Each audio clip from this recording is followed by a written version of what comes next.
Hello guys, it's Mike here, Dezaras Prime. The video log. Um, I'm at home. I'm waiting in on a delivery that's going to be between 2 and 3 p.m. It's 10:14 a.m. here right now. The delivery is Masterpiece Shattered Glass Optimus Prime, so I'm definitely waiting in for that. In the meantime, I'm kind of locked myself in the writer's room, working on Barrypoint, and I figured I'd take a break from writing about Barrypoint and filming Barrypoint to talk about Barrypoint because the two of you that watch this probably have questions. So I want to get into a few things and explain what Barrypoint is and the slate, the upcoming production slate for Barrypoint. I want to address something first though, and that is Calvin Panuto, one of my friends, one of my league mates on DCUO, hopefully one of my casts soon when I'm working on my DCUO machinima, made a comment and he put, "Lol, your own Lego Batman." I've explained this on my Facebook page. I went into detail about this. I just want to do it in person, well, vocally. My Facebook is, if you go into, it doesn't have a specific URL, but if you go into Facebook, type Dezaras Prime in the search bar, you'll find it. If you want to give it a like, go ahead. If not, fine. So he kind of came up with, this might have mentioned Batman just as a placeholder thing. He kind of mentioned my own Lego Batman. Now, it's not strictly Lego Batman. Yes, I'm using the Lego character, but there's none. There's a fucking Java thing again. Sorry. It really gets on my tits. I should probably update it, but I don't really trust it. So yeah, it's not. It's only Lego Batman in the sense that it's the toy that I use with my Transformers toys. He doesn't come from a Lego world in story. Within the canon, he's not a Lego character. None of the Lego elements remain. Exist. I might, do something where something breaks. A Lego vehicle might smash into something, a really big hard object, and maybe I'll just show it shatter. But that's as far as the Lego stuff goes. He doesn't live in a Lego world. There's none of this master building bollocks that he does in the Lego Batman movie. Great film, by the way. Or in the Lego movie, another great film. Or in any of the Lego games. It's not like that. It's not a Lego Batman existing in a world of Transformers. Because they're all toys. If I was going to do that, I'd have to have Doctor Who as a different one. And, I've got a Lego Doctor Who, but I mainly use the character building Doctor Who's because they have more pronounced features and more moulded. River Song has tits for a start. They don't go around as, it's not like Optimus will refer to Batman as Lego Batman. He's just Batman.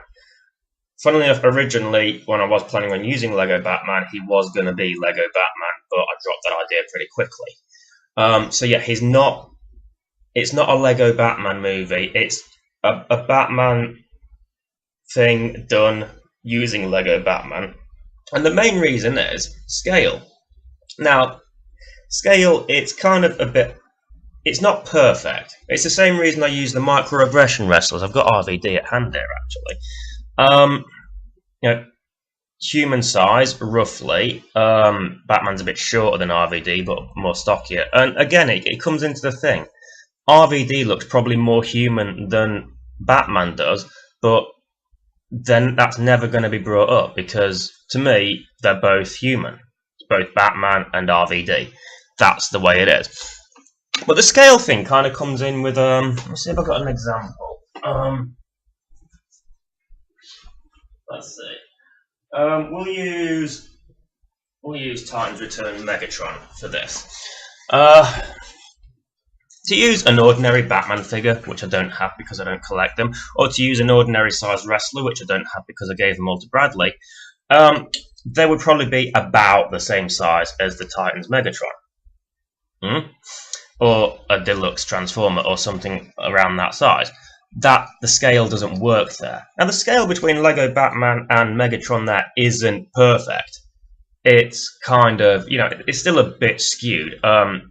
It's like, for example, if we take Megatron's Titan Master, his Headmaster, and we do it like that, and I'll just flip his head around quickly. And so we've got Megatron's Titan Master there, and Lego Batman, and if you put him on the stand there, then he is quite a lot shorter. Now, Titan Master Megatron, the head, what's his name? Fucking Doomshot, I believe, that makes the Megatron head, fits in the cockpit of his jet mode, his tank mode, and all that jazz. Batman won't. So, the scale isn't ideal, but the scale difference is definitely there. With the human to transformer ratio, it works a lot better than if I was going to use one of those awesomely detailed and articulated Arkham toys. So that's why I go level. That's why I go Lego. And also the sets, the Batcave. You can have like a Lego Batmobile go, and the scale might be a little bit off, but it goes more hand in hand with a deluxe Transformer or a Transformer car than a full-scale Batmobile that would fit a full-scale Batman figure. It just looks silly. So for scale's sake, I use Lego, and that's pretty much it. That was the original intent. My Lego collection has increased exponentially. It's more than just a casting thing now. But yeah, so that was just that little thing that I wanted to get out of the way. So what is Barrypoint? Well, I think you can all figure out what Barrypoint is. It's basically my version of Flashpoint. Barry Allen is the Flash. His mum died when he was a kid, which led to him becoming the Flash. Researching, and then the accident. Depending on the continuity, lightning strikes him, the Speed Force strikes him, particle accelerator if you watch the CW show. It's pretty much the same thing though. He investigates his mother's murder and becomes a CSI, and he becomes a Flash through an accident. And then eventually it just gets to him that much that he runs back in time and prevents her murder, creating an alternate timeline, rewriting reality. I kind of relate. I mean, I lost my mother 6 years ago, and it hurts. It fucking does hurt. If I had the power to go back in time and save her, I can't guarantee that I wouldn't, because it's my mother. So there's going to be stuff like, there's going to be like little issues like that to play with, in terms of why he did it, the consequences of doing it. It's not quite as simple as you fucked the timeline, you shouldn't have done it. There's definitely going to be a counter argument to that, and I can draw on my own personal experiences with that counter argument. So certain scenes within this series might be a bit not at my usual light tone. We'll just say that. So yeah, Barry Allen goes back in time. This is the Soapyverse version of Barry Allen. It's still the Soapyverse, it's just a rewritten Soapyverse. And I do want to stress that the timeline will be restored. I'm not going New 52 with this. I'm not going to do Barrypoint and then reboot my entire Transformers of Soap stuff, because I like what I've done so far, mostly. And it will return to that continuity, mostly. There might be a couple of aesthetic changes. I might use this opportunity to change a toy out, like use a different version of Optimus Prime, for example, when the original Soapyverse is restored. Switch to maybe the Revenge of the Fallen Leader, when before I was planning on doing this big elaborate storyline as to how he changes. I might just use Barrypoint to just, it happened. It's a consequence of the fractured timeline that was been restored, but there's been some slight modifications. It wasn't restored to its precise point. So yeah, basically, and it's different to Flashpoint as well, both TV and the comic book, because this will go on for a while. It's not like the CW where it's restored after one episode, but there was consequences lying through. This whole Barrypoint reality will exist probably for the rest of the year. And then next year we'll get back into the main line, the main Soapyverse. I do plan on keeping the Barrypoint stories going after that. So it'll be like a fractured timeline. You'll have like, you've got the main timeline going across, and then at some point it creates Barrypoint, and then at another point it's restored back into the timeline. But what I want to do is keep Barrypoint going as a splintered timeline. So even though the timeline is restored, Barrypoint still exists as a remnant, so I can still do more stories there. Because honestly, I've got some really good ideas for it. Me and Mike were brainstorming, and not the headmaster, though he might show up, but was brainstorming. We had all these really good ideas and stuff that, you know, yes, we want to go back to the original timeline, but we don't want to end Barrypoint. So that's the way it is. There's no by now you've probably seen the 2-minute 20 years in Gotham first clip that I did.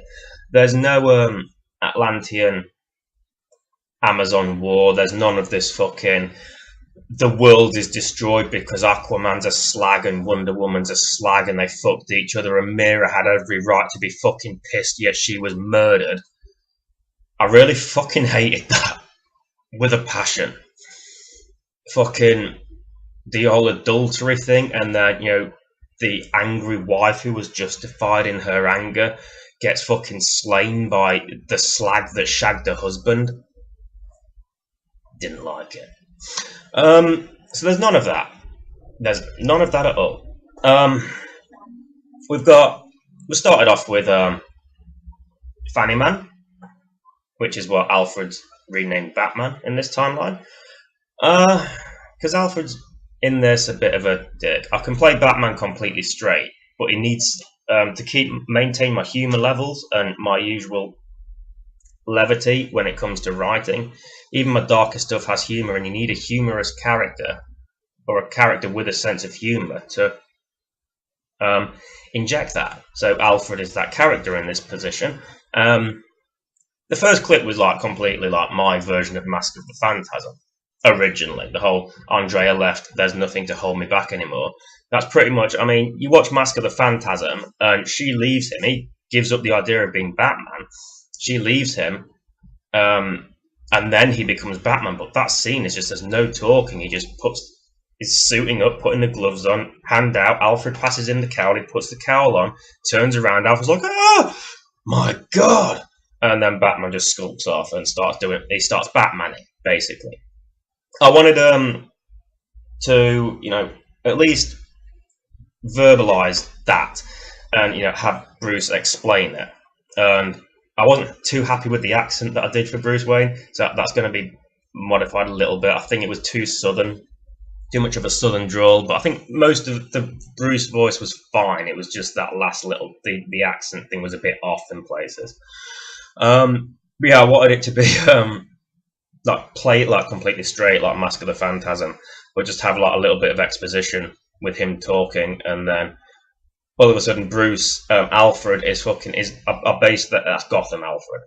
It's the 60s Batcave Alfred minifigure, but I wanted it to be Gotham Alfred with the English accent and the oh bloody hell and all that shit, and that was like a key thing for me that I wanted to do, and that's where we got to.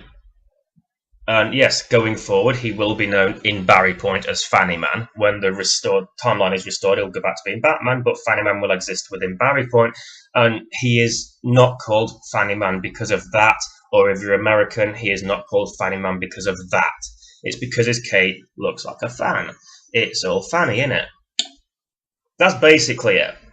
So that is the first part. That is 20 Years in Gotham, which is going to be a 10-part clip series. It's not really a massive mythological story. It's just like clips chronicling 20 years of Fanny Man's career. 10 parts, 20 years, you might think, oh, a part for every 2 years. Not necessarily. There might be, like, one clip might occur a few years after the last clip. Another clip might occur a few weeks. It's just because it's 20 years, 10 parts, doesn't mean it's one part every 2 years. It doesn't mean that at all. I've got a pie in the oven. I'm just going to go ahead and pause this, and then we'll move on to the next part. Okay, my pie's done. It said 25 minutes. It was done after 15. Yeah, my oven's way OP. by the way. So yeah, the 20 Years in Gotham series covers a few things. We'll see Robin come in, renamed by Alfred. Basically Alfred renames everybody. We'll see introductions to his villain, the Rogue Gallery, the Joker, Poison Ivy, Catwoman, Harley Quinn, Two-Face. We'll see different Robins come in. It's basically just like going through his 20 years, and obviously I took that line from Batman v Superman. 20 years in Gotham, Alfred. How many good men are there? How many stayed that way? That sort of thing. And yeah, that'll be what 20 years in Gotham is. And then next, if we cue up the epic Superman music that I might or might not put into this in post. So, in the far reaches of space, we have a dying planet, and a young child is evacuated from that dying planet and sent to Earth, where he will be the representative, the last son of that dying world, and he will become Earth's greatest hero. It's not Superman. It's not Superman. The dying planet isn't Krypton. It isn't Jor-El who sends Kal-El to Earth. It isn't Superman. It's not. It's Optimus fucking Prime.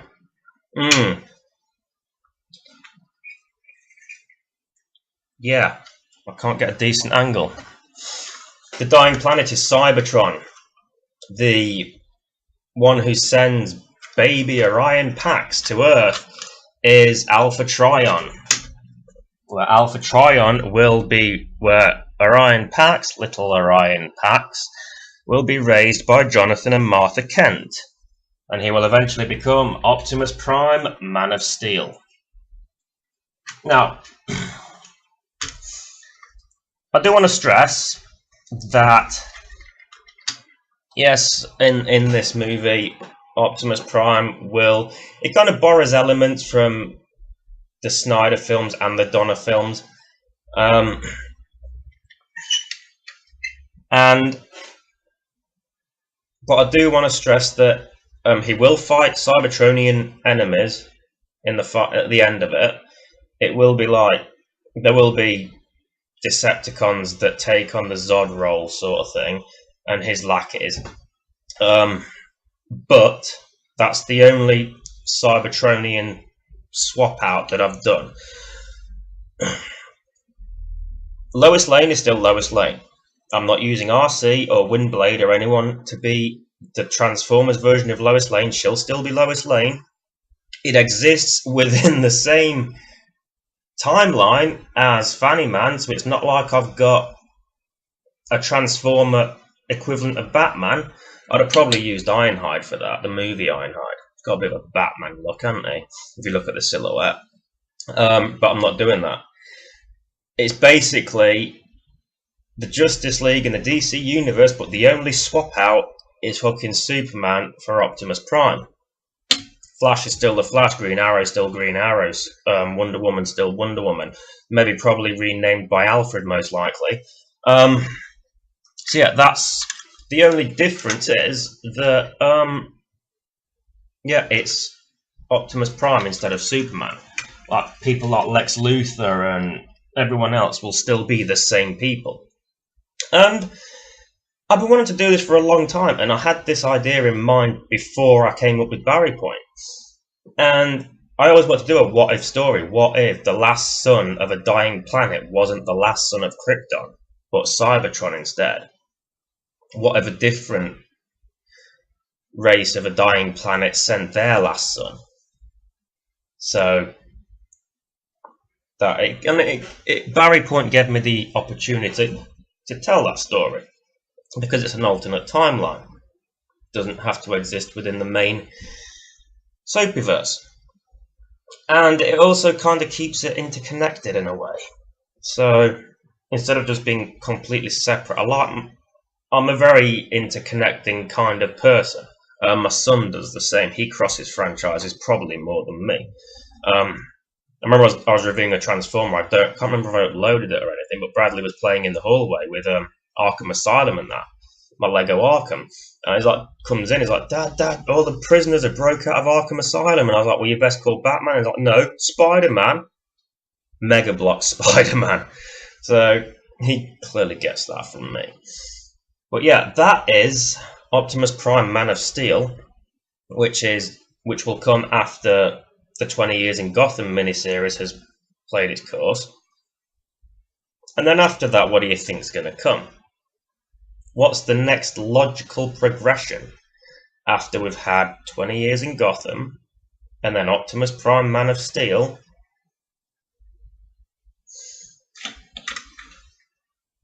When a certain Dark Knight approaches a certain Man of Steel and asks him, do you bleed? Fanny Man v Optimus Prime.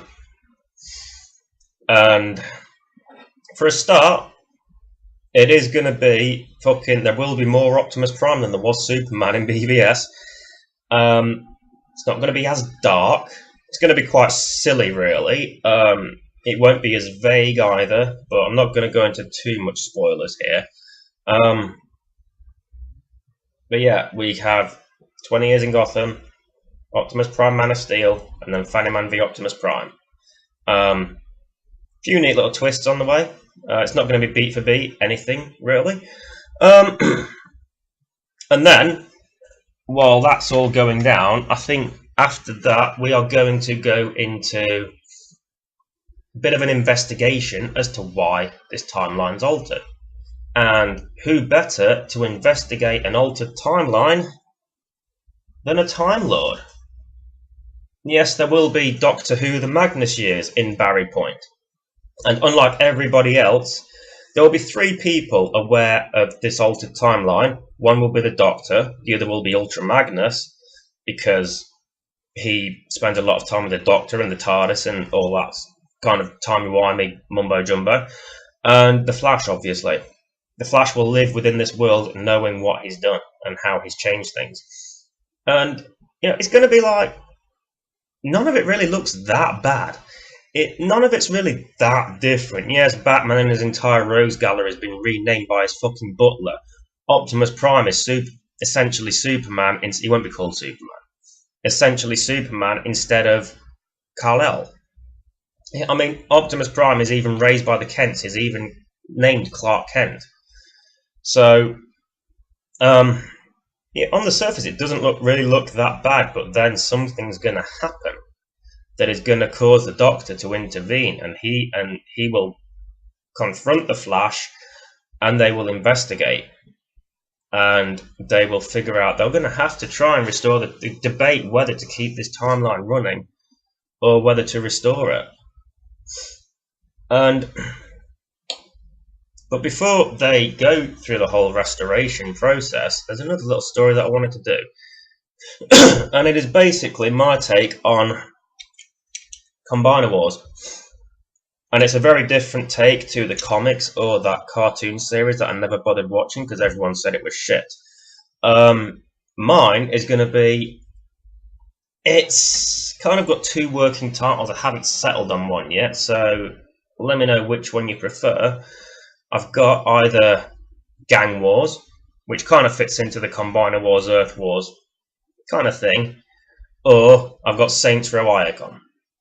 Because this Combiner Wars story, it's basically a gang story. It's Saints Row. It's got a Saints Row vibe, a GTA vibe to it. You've got your various combiners. You've got like Cyclonus, who is the leader of this former gang who ruled Iacon, firm but fair.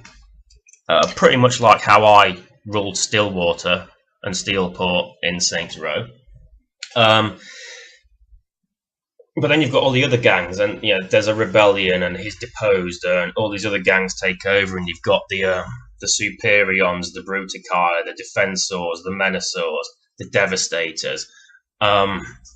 all vying for control, and all of these different gangs have their own different attributes and their own different roles that they play. For example, the defensors, the protector bots, the medical ones, they're the drug pushers. And then the Bruticae, the Combaticons, they're the soldiers, they're the gun runners. And the Superions, the aerial bots, international smugglers, that kind of thing. And they've all got their own little thing going on, and it's going to be an interesting little story. It's a fun little take on the Combiner Wars from my perspective, and I really love the Saints Row game, so I get to play around with that as well. So that is and then we head into the restoration thing, where we will go back to the normal timeline. But like I said, Barrypoint will remain open, and I do want to do sort of like a Nightfall type thing in Barrypoint. It'd probably be a cross, but like a three-parter, and it starts off with like an Arkham type story, and then we go into the Nightfall thing with Bane, obviously. And then I do have a plan for something that takes place. It's kind of like a mid-movie spin-off sort of thing, because Optimus Prime Man of Steel will follow a lot of the beats of the Superman story. He gets evacuated from Cybertron, he'll land on Earth, he'll be raised by the Kents. Eventually, when he comes of age, he will go to the Fortress of Solitude and learn about his heritage and all that sort of thing. And and then eventually he'll become Optimus Prime. It's the Fortress of Maximus, and it's not the Fortress of Solitude. But in between that, I want to do this. Again, it's a working title. It's I'm calling it PAX, and this is basically before he gets his massive truck in space mode. He needs to earn that, much like in Smallville, Clark Kent had to earn the Superman suit. And so I'm kind of planning on doing, and it's something that I might not do, but I'm definitely going to open up the possibility of, and that's to do like a little spin-off that takes place in the midpoint of Optimus Prime Man of Steel, that covers those 10 or so years when he's learning to become Optimus Prime, and it'll be basically the Orion Pax. He'll still be Clark Kent, but he'll adopt his birth name of Orion Pax, and he'll fight crime and he'll save people and all that shit, and he'll basically do what Tom Welling's Clark Kent did in Smallville, and on the road to becoming Optimus Prime. And that's something I really want to play with as well. And so, that's something I can do after Barrypoint, after the timeline's been restored, and we can revisit Barrypoint from time to time. I might throw in a few episodes of that there. It depends on what I've got to play with, literally and figuratively. It's something that I'm interested in doing. Because I do like the Smallville series, and it also allows me to show him on the road to becoming Optimus Prime, much like we saw Clark Kent on the road on his journey to becoming Superman. I kind of think there's a few little neat things that I can play with that. A few cool little stories I can do. And then that's pretty much all I've really got in terms of Barrypoint. I just wanted to explain a few things and what's going on and why things are different. But I did want to reassure people that we will return to the main Soapyverse, but there is still stuff that I want to play with here, that I want to work with and do. So for a while we might have our Beyond Barrypoint series, which would be the restored timeline, and then we'd have Barrypoint Beyond, which would be Barrypoint going forward. There's some cool things that I want to explore with this, with both versions of the timeline, and there is definitely crossover potential there as well. So yeah, I'm excited going forward, and I've got the room and the space and the resources to do this thing properly now. And really excited, and I hope I hope you people enjoy it as well. Anyway, I'm going to wrap it up here. I'm going to go eat my pie. Been Dezaras Prime. You shall see me next time.